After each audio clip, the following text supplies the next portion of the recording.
Hello everyone, and welcome to episode 8 of Road Signs. We're getting almost into double digits. Are you excited? I'm excited. We have a whole month and a bit until Wrestlemania, and we're already almost in double digits. Who would have known that I would ramble on for this long just about Wrestlemania?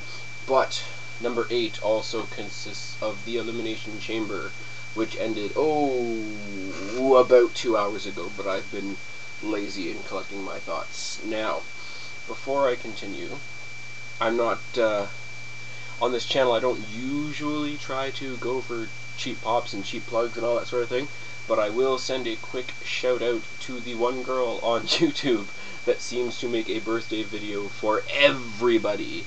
Spyra, it is past midnight, it is now officially the 21st, so I'm going to say happy birthday, darling. I hope you have a great one, I hope you had a great one. Whatever. We have a holiday on Monday. I don't think you have a holiday down there. So I'm hoping you had a good birthday weekend. Either way, for you. Alright, on to the Elimination Chamber. And who was like me? Who was like me in thinking this was going to be a very, very dull, transitional pay-per-view? Or, in other words, a 3-hour commercial for WrestleMania? I know I did. When the pay-per-view first started off, there was a lot of banter between the commentators, so I'm thinking, okay, this is what it's going to be. This is going to be another 3 hours of Josh Matthews babysitting Michael Cole and Booker T. And I was right. I was so right. I could have watched this pay-per-view on mute, and I would have been a happy kid. But anyways, we started off with Del Rio versus Kingston, which is a match that I don't think should have happened at all. It doesn't make any sense as far as going towards WrestleMania, but Del Rio comes out, talks himself up a whole lot. Now, first of all, we've built him up by winning the Royal Rumble to say that he is potentially the largest character in the company. I mean, there's 2 world titles, so there's technically 2 best in the companies, which already doesn't make sense. But to say that he's already reserved his spot at WrestleMania means he's at least the second best in the company. Now, why is he fighting the Intercontinental Champion, which, I'm sorry, as much respect as it deserves and as much of a place as it has in the WWE, is a second place prize, is it not? Not only that, if he's the main event at WrestleMania, why is he doing the curtain jerk match at one pay-per-view before WrestleMania? Doesn't make much sense. Also, we're not really making him look very good, are we? Us, the fans, the universe, the commentators, everybody in this match was focused on Kofi Kingston, and who can blame them? He's more fun, he's more positive, more energetic, more entertaining than Mr. Del Rio. I'm sorry to all of you who watched him in the minor leagues and got a boner when he came to the WWE. I didn't, so I don't. Very, very typical striker versus grappler kind of match. When Alberto Del Rio wasn't grappling Kofi Kingston, he was getting all of his shots in, and when Kofi Kingston was grappling him, he was working on the core the whole match. Now, with him working the core the whole match, even though I don't like the guy, I want to be able to say that that's good ring psychology. Work the core, work one part of the body. But why would you work the core if your submission is on the person's arm? I don't know. There was 4 good spots in this match, and really that's all there was. There was a back-flipping cross-body by Kofi Kingston onto Del Rio, which was pretty good, leap up, leap back, and don't really know where you're going, and hopefully hit the guy, which was awesome. There was a frog splash crossbody that completely failed and looked painful doing it.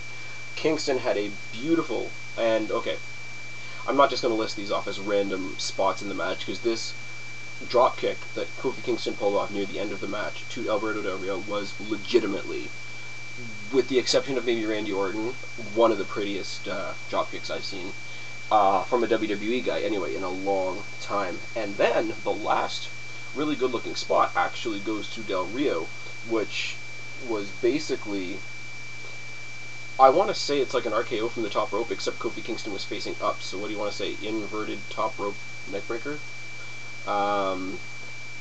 If you want to go back to when the Hardys were in WWE and Matt Hardy sometimes did the inverted twist of fate, now take that, now do it from the top rope. is the closest definition I have for it. I'm not good with naming shit. If you haven't noticed that over the past couple of pay-per-view, or over the last couple of my videos, you don't pay for my videos, for damn sure. They're not pay-per-view, for damn sure. But I can tell you, I know this move, and what I just saw closely resembles this move. So that's what I'm going to call it. I hope that's good enough. All you wrestling purists that want to come along and tell me what I've messed up on, have at it. Down there. Alright, next. Obviously, Roberto Rodriguez does some BS with the ref. The inverted neckbreaker from Del Rio to Kofi, and the rolling arm lock gets the win for Del Rio. Now, there's one thing I want to say about this. I'm a realistic person, and I know they spend a lot of time putting the, what do you call them, the lead-up video packages to matches. The lead-up video packages that they play before matches. I know they put somebody puts a lot of time into them, and there's going to be a big triumphant video package before Edge faces Del Rio at WrestleMania. But the way they were shooting this show tonight, every shot they got of Del Rio, they had to make sure that the hanging WrestleMania logo thing that was hanging from the roof of the arena was in the shot. And not only was it very obvious that that's what they were doing, at some points in this match, it took away from how they were shooting the match.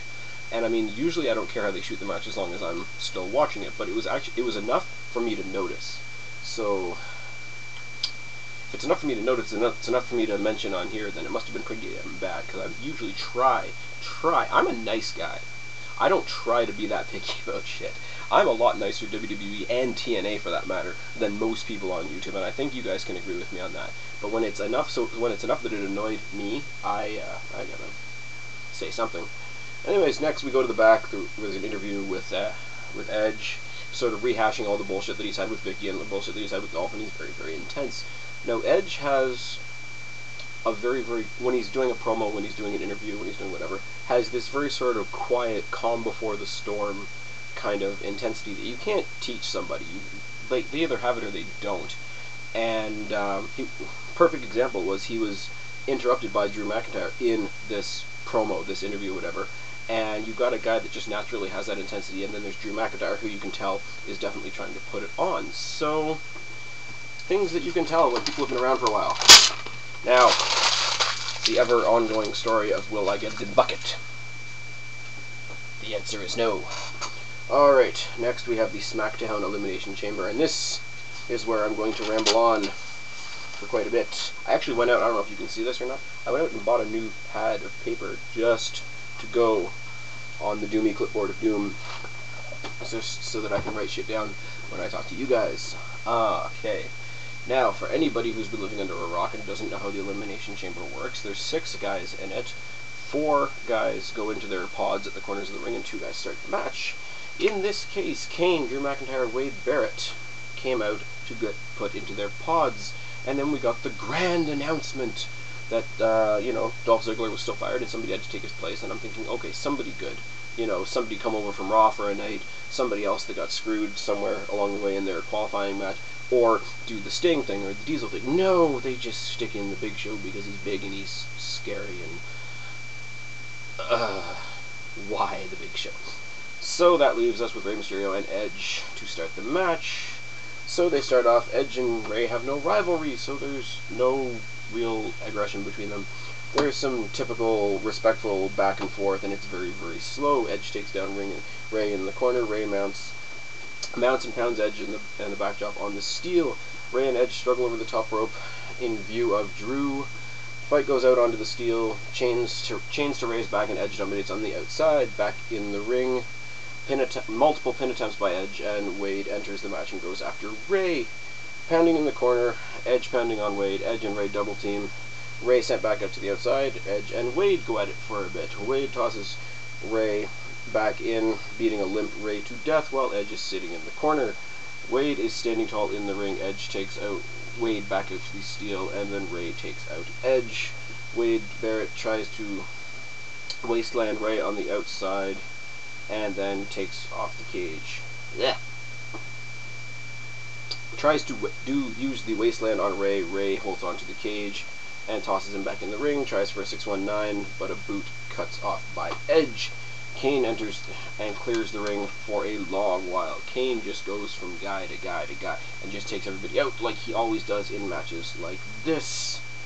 Okay, where did I go? Kane punches Ray off the top rope into a tree of woe, which was very, very nice. Literally, Ray was on the top rope ready to go and do something. Kane's just like, fuck off. And he already fell. He fell into the tree of woe position, which is like when your leg gets all hooked up and you're upside down to the ropes. And then Edge took advantage of that and tried to pin Ray and fails.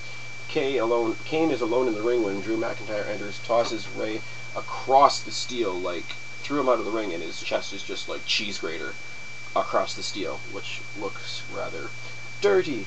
Wade and Drew McIntyre double up on Kane for a while. There's page 2. Doesn't take me long to fill a page anymore, as you can probably tell. Drew tosses Ray through the glass. Ray misses a 619 on Kane. Kane tosses Drew McIntyre into a, and Kane tosses Ray headfirst into one of the pods, breaking another piece of glass. Big Show enters and bulldozes everybody, doesn't he? Just dum dum dum dum dum. Everybody's done. Alright. Tosses Wade Barrett through the glass. Hangs Edge on the wall for a beating. Does he not? He literally hangs his arm through the cage and just leaves him there and just basically uses him as a punching bag. That's great. Show gets the knockout on... Sorry, that wasn't on Edge, that was on Wade, I think. I think that might have been not a typo, but a writing. Oh. Show knocks out Wade, and Wade is out of the match. Kane, top rope clothesline to Edge. Edge elbows to the Big Show. Future shock to the Big Show by Drew McIntyre. Top of the pod, Luthez press by Ray on the Big Show. 619 to the Big Show. Spear from Edge to the Big Show. Kane chokes down to the Big Show. And after all that, we can't blame him. The Big Show is out. Kane then tries to pin Drew. Edge and Ray... Kane does successfully pin Drew. I cannot... 2 hours ago, and I can't read my own writing. This is how it goes. Edge and Ray double team Kane for a long time. Ray 619s. Kane, Edge, spears Kane. Kane is out. Kane boots Edge and chokeslams Ray, and then chokeslams Edge and leaves. Edge and Ray are both down. Both guys I predicted would win are the only ones left. I'm a happy kid in terms of looking good with predicting predictable stuff. Anyways. Spear is countered into a rolling near fall, pinning combinations over and over and over again until they fight into the turnbuckle. Edge hits a nice powerbomb on Ray. 619 is blocked into a submission by Edge, countered, and done into another near fall by Rey Mysterio. Edge misses the spear number 1, bounces off, comes back with a rebound spear and hits it very nicely. A 619 and a splash get a near fall for Ray. 619 and an attempted top rope splash that is caught mid-air by a spear gets Edge the win. Absolutely not. Yeah. What can I say about this? That it started and ended with Edge and Ray was kind of cool. To have the two guys in the match that don't have any heat for each other at all, have a sort of a singles match to start it off and a sort of a singles match to end it off, and just sort of plow through all the other big intimidating guys in the middle. I guess it's a shot in the arm for them. One thing really, really annoying, the 619 isn't special anymore, because Ray does it at least once a match, and I counted it. Between the attempts and the time that he actually got it, he hit between 7 and 9 619s in this match. So I'm calling this match 619 Mania. So I'm glad he didn't win, because that would have been incredibly cliche and Alright, so Edge is beaten down in the ring, selling very well the beating that he's just taken for the past I don't know how long. And of course he gets jumped by Del Rio, who wants to get a head start on his rivalry with Edge for Mania. And who comes back? This is my first mark-out moment of the night. Christian comes back, who was taken out by Del Rio with the pec injury 6 months ago. Beats the living shit out of him. Nice to see some aggression out of Christian, actually, because Christian's usually a pretty goofy guy. But I'd love to see him in some main event situation somewhere along the way. But if he stays that goofy, I don't think it's going to happen. I think he's going to be like that sidekick guy or that really, really, really good mid-card guy when he could be an okay main event guy. But, you know, gets him, beats the shit out of him, runs him into the post. hits the kill switch on him, and then Edge hits him with the spear. Now here's the thing, even after Edge has hit him with the spear, Christian is long gone. Edge is still making his triumphant exit out of the arena to Christian's music. I like it. I like it a lot, actually. I don't know if it was a mistake or what. If it was done on purpose to have a couple more hits of hype for Christian, that's fine. If it was done by accident, who cares, right? They show the new and updated WrestleMania preview with lots and lots of The Rock and very, very little of the people that will actually be fighting at WrestleMania. That's fine. Booker T comes to the ring and does a little plug for Tough Enough, and I'm thinking, okay, that's coming up right after WrestleMania. You know what? They need to plug it somehow. He comes out, he talks about how he's going to be a trainer, and Austin's going to be a trainer, and here's the third trainer. And they bring out Trish Stratus, do they not? I don't care. I'm from Toronto, or close enough to Toronto that I can say I'm from Toronto. I will mark out for the Toronto girl. I don't care. It's awesome. She comes out, she starts joking around. Booker T can't interview any better than he can commentate, first of all. She comes out and does some really, really lame Booker T / The Rock catchphrase thing that was lame, but then she gave a shout out to Jerry the King Lawler, wished him well, paid some condolences to Jerry the King Lawler, who lost his mother, as most of us saw. That was announced on Raw, which is very, very sad and gotta be very troubling, especially when you're trying to do a sort of mini comeback like he was trying to do at this pay-per-view. So that was that, and I'm thinking, okay, I might actually watch Tough Enough. I did not give a damn about NXT, I can tell you that. But if Tough Enough is going to be a little bit more legitimate and a little bit more, I don't want to say real because we don't use that word in wrestling, but a little bit more respectable anyway. If it's going to be headed up by Austin, Booker T, and Trish Stratus, I might have to do that. Next, we have a match that was not in my prediction video because I didn't know it was happening.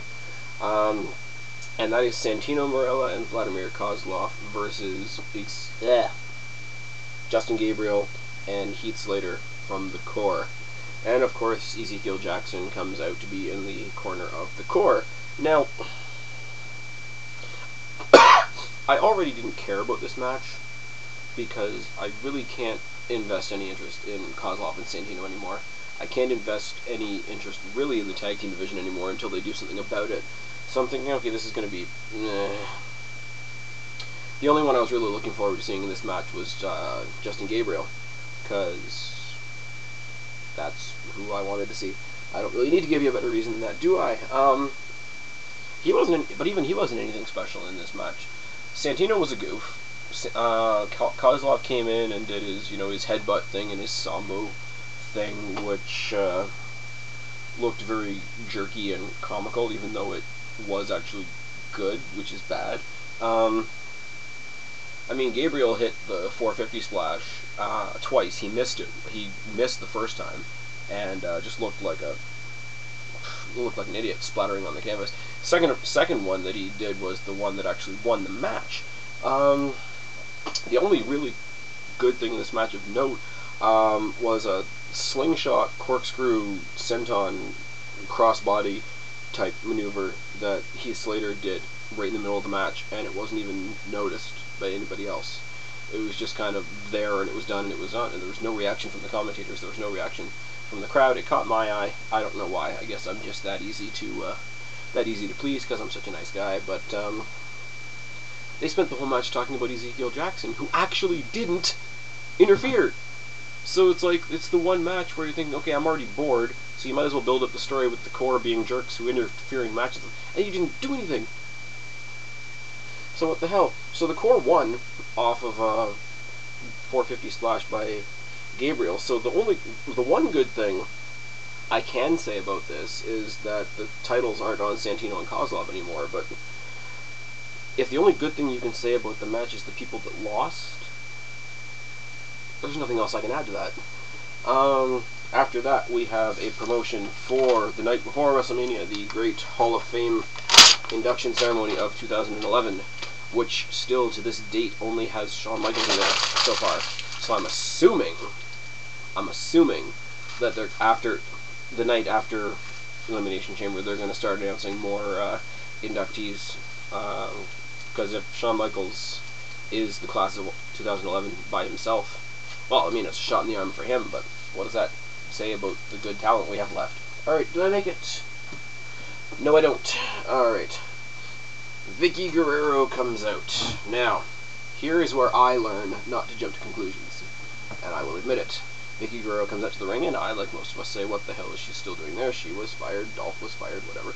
She starts spewing her BS, and, oh, it's so unfair, and, you know, Dolph Ziggler attacked Teddy Long because he loves me, and he thought he was doing something for me, and this and that, and I really wasn't even paying attention until Teddy Long came out and told us that he had rehired Kelly.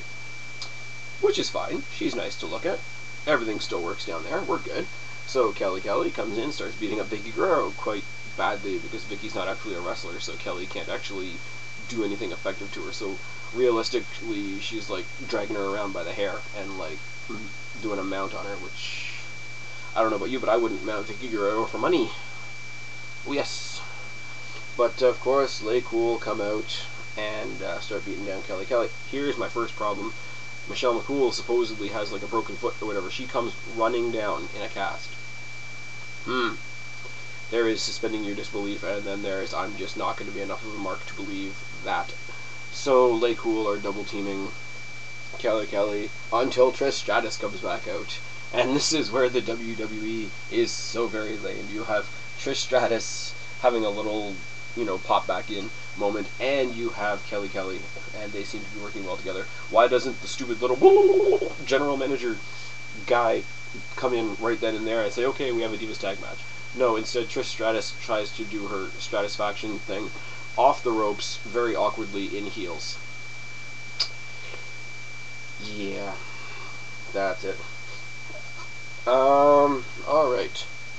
Very, very emotional interview with the King and Matt Striker in the back about Jerry Lawler's mom passing away and about the match tonight and whatever. Okay, so we have the introductions for this match, and we have Cole, after Miz has been announced, standing at the announce table, blathering on for, I swear to God, I wish I had timed it. I wish I had looked at my VCR counter and actually timed it out, because I swear it was 2 minutes. He was blathering on for 2 minutes straight while Miz came to the ring about how great the Miz is, and I swear to God, if his lips weren't any closer to Miz's ass, he could have breathed in fart. Anyways, and the same two questions that I brought up way back at the Royal Rumble came to mind again. One being, why is Miz wearing a wannabe Edge trenchcoat? And two, why is Alex Riley still carrying around a briefcase when the Miz has not only cashed in Money in the Bank, but is already the champion? Okay. So we start off, and King starts off on Miz with an absolute near-fall clinic. Pulls out every basic arm drag, every suplex, every belly-to-back thing, every mediocre wrestling move in the book. But because they're that mediocre, they make the Miz look so much more pathetic for actually being affected by them, whatever. Alex Riley on the outside distracts the King. King eats the fence post, or the ring post. Fence post would be outside, and that would be an awkward match. Eats the ring post outside, and Miz comes back after him with boots and knees to the head and a near fall. Alex Riley gets another cheap shot in, and the King fights back into the corner, gets a superplex and a near fall. King gets back up with a drop kick and a back body drop and a short fist by another near fall, and Alex Riley grabs the foot and is ejected from the ring. Now, in this match, the thing that got the biggest pop was Alex Riley being eliminated. Again, these are signs, WWE. If somebody leaving is the biggest pop you get in your match, rethink the match. Just saying. Miz gets a shoulder to the post. Near falls back and forth. Miz beats King from the post to the post outside. From the post of the ring to the other post of the ring to the announce table. Cole at this point is going nuts because he's an idiot. Then the King throws Miz into Cole, which is awesome. Because Booker T, without skipping a beat, says, Cole could be out. And then they just continue on. And I think Josh Matthews at that point says, great, now we can actually talk. Which was great, because Josh Matthews could have commentated this pay-per-view by himself. I mean, I know he's the least experienced guy there as far as actually being on TV, but Booker T sucks. Like, when Booker T was still a wrestler and he would come and guest commentate, we knew he sucked. I don't know why they brought this back in now. And Cole... I'm not... No, Michael Cole does not deserve me to be that frustrated. Top rope fist drop and a near fall by the King. DDT by the King. Top rope fist and a near fall. More near falls and more near falls and more near falls. And eventually skull crushing finale out of nowhere gets the win for Miz. And Michael Cole flips out, goes into the ring and poses with the Miz. And I swear to God, the rumor is that Cole's eventually going to be Miz's manager. If they're going to do that, go ahead and do it.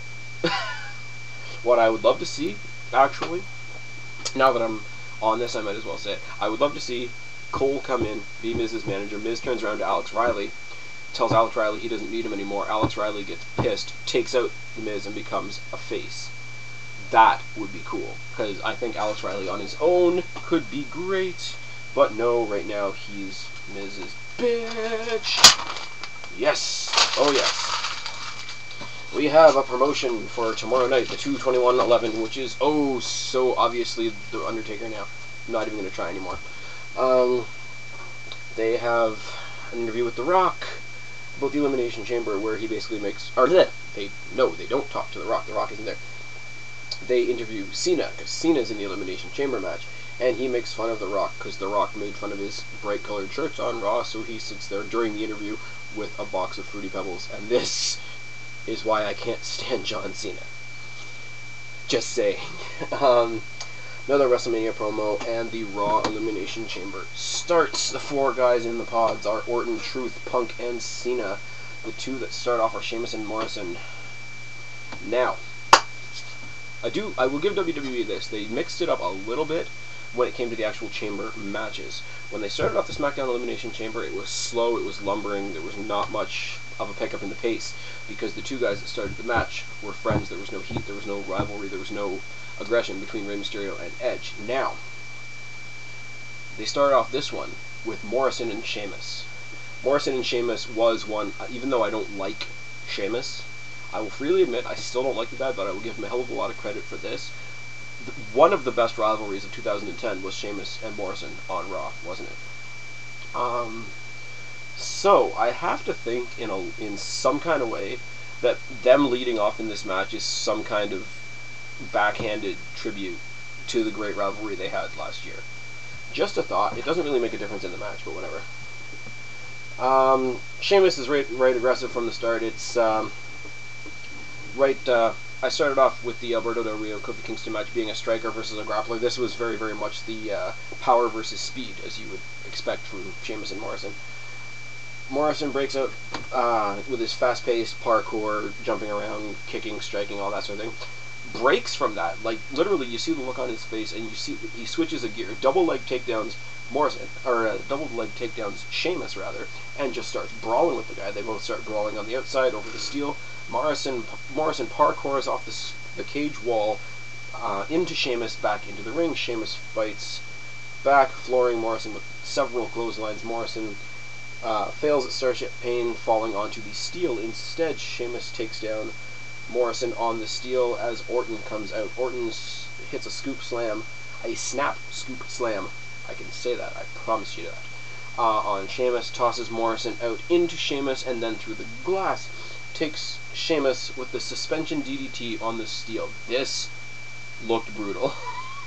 It's all fake and they all learn how to fall and all those cliches, but you take a guy, hang him up from the second rope on the outside where the steel is, and you just let him drop. I don't care. The sound alone was dirty enough. Where did I go on my sheet? Attention back to Morrison with the Orton stomp and a knee to the face. Now turning to Sheamus with the stomping and the knee to the face and a superplex on Morrison and a near fall on Morrison and a superplex on Sheamus and a near fall on Sheamus. Punk is now introduced into the match. Now here's where it gets fun.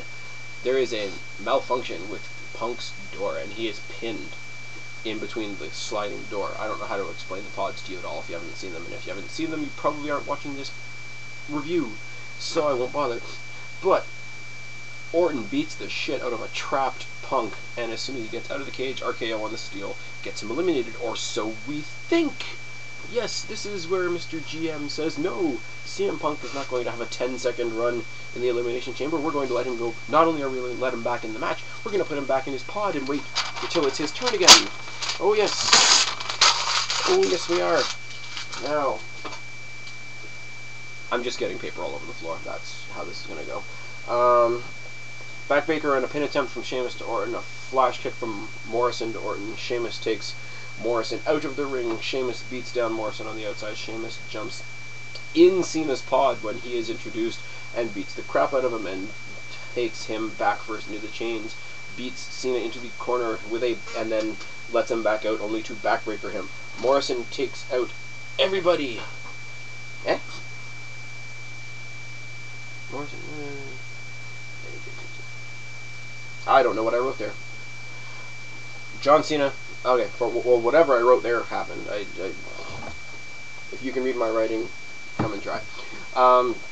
Basically, the John Morrison and John Cena fight up to the steel, both over the rope, clotheslined by Sheamus. In other words, they are fighting. Sheamus launches himself over the ropes at them, takes them both out. Orton beats down Sheamus. Fez press, knee drop to the face. Sheamus gets a knee into Orton's gut. And while Sheamus and Orton are in the middle, are the focal point of the match, we get the "Let's go Cena, Cena sucks" chants, and they are loud, and they are louder on the Cena sucks side of things.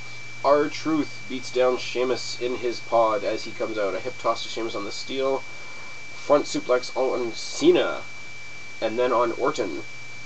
Boot to the face by Sheamus, and R-Truth is out. Now this brings me to the pattern with R-Truth. R-Truth is never going to get anywhere. R-Truth is the guy that spends 5 minutes in any situation. R-Truth is the guy who's eliminated first round if there's a tournament to be held. He's always in the tournament, but he's always eliminated first round. He lasted maybe a minute in the Royal Rumble. He was one of the ones sacrificed in the name of making the new Nexus look powerful, and now he comes in, gets in a couple moves, a couple of impressive looking moves on a couple people, and then he's eliminated very, very quickly. Now, you'll notice that they didn't take a route like that with the whole door gimmick with Punk. It's unfortunate because it puts him in that JTG category of he's entertaining, and so they always have to bring him out, but they're never going to do anything with him. I would love to see R-Truth and JTG and Miz in a triple threat match for the WWE title at WrestleMania. It is never going to happen. Anyways, getting back to this. A near fall on Sheamus by Morrison. Orton takes Morrison through the glass. Orton and Cena square off in the ring. And this is what gets everybody going, because this is the rivalry in the WWE, is Orton and Cena, even though they are both face now. Nice knee drop by Orton to Cena. Cena gets RKO'd on the steel as Punk comes into the match. Finally, Punk gets a GTS on Orton, and Orton is out. There we go. There's the Punk-Orton rivalry for Mania. Right there. Punk gets knees to Cena. Sheamus takes out Punk on the steel. Morrison and Sheamus will go back and forth in the ring some more, because that's the main rivalry in this match. It's awesome like that. Morrison on the top of the pod with Sheamus. Sheamus is tossed off. Morrison climbs along the roof. The roof of the chamber. Now, I don't remember what it was that they did in TNA. The big metal dome structure that they had all the X Division guys in. As soon as I say I don't remember what it was, somebody will comment down there and tell me what it was. It was, I don't know, the Extreme Dome or some shit like that. But this one move by Morrison crawling across the roof, I can speak, I swear, even though it's 20 after 1 in the morning, I'm not going to be that bad at speaking.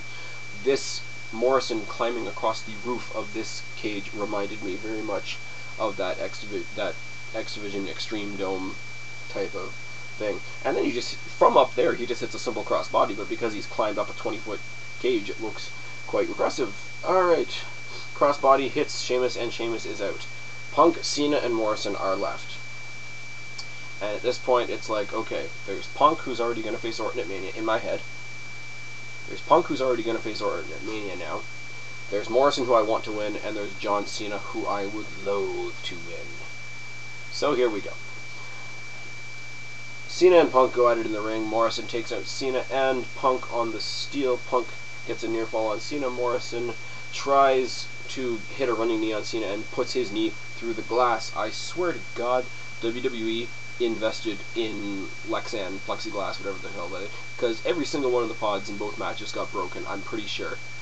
In fact, if anybody really wants me to, I will go back and I will watch the tape and I will see if there's any pods that did not get broken in this show. Now the whole story is Morrison's knees all fucked up. Punk gets a near fall on Cena, put the Anaconda Vice on Cena, but Cena, because he's Superman, because he's WWE's invincible guy, he just stands right up while he's in the Anaconda Vice and gets him up on his shoulders. Morrison and John Cena work together for a second because they hit a Doomsday device on Punk, which I thought was kind of cool. Morrison going to the top rope and taking him off Cena's shoulders. Right. Now, Morrison at that point gets a near fall on Punk and a near fall on Cena. We see an attitude adjustment on Morrison from Cena. Punk clotheslines Cena onto the steel, launches Cena into the glass, and I even wrote it right here. Is there any glass left in this match?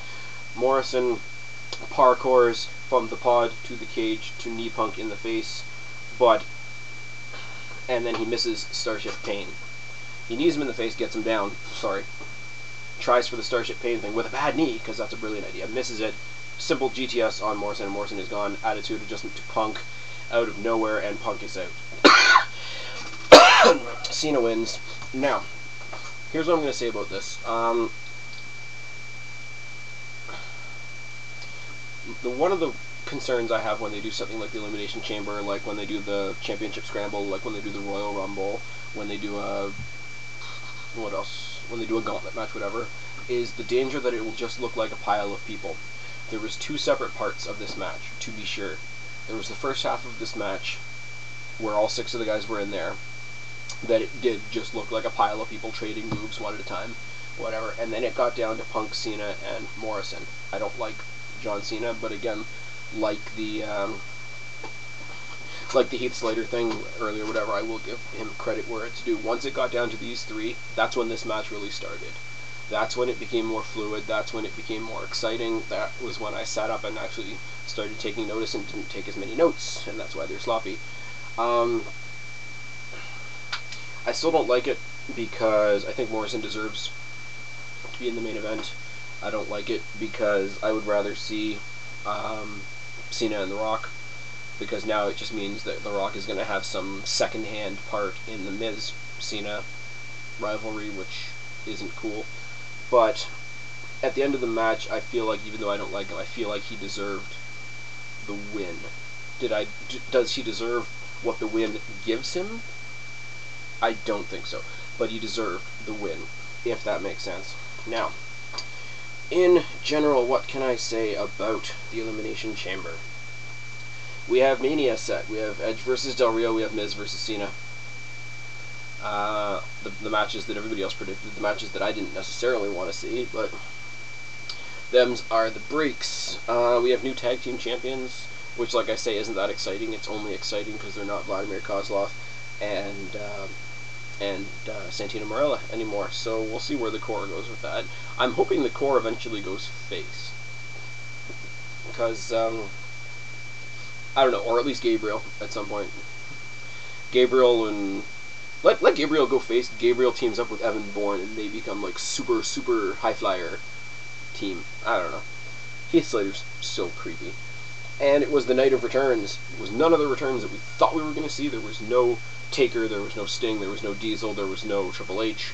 But we got Christian, Kelly, who we knew wasn't really fired, and we now know that Trish Stratus is back, part of the WWE full-time. Not wrestling, but she's still part of the WWE. So, like I say, once again, Toronto Kid, I'm going to mark out for that. One more time, I am going to say happy birthday, Spyra. I hope you had a good one.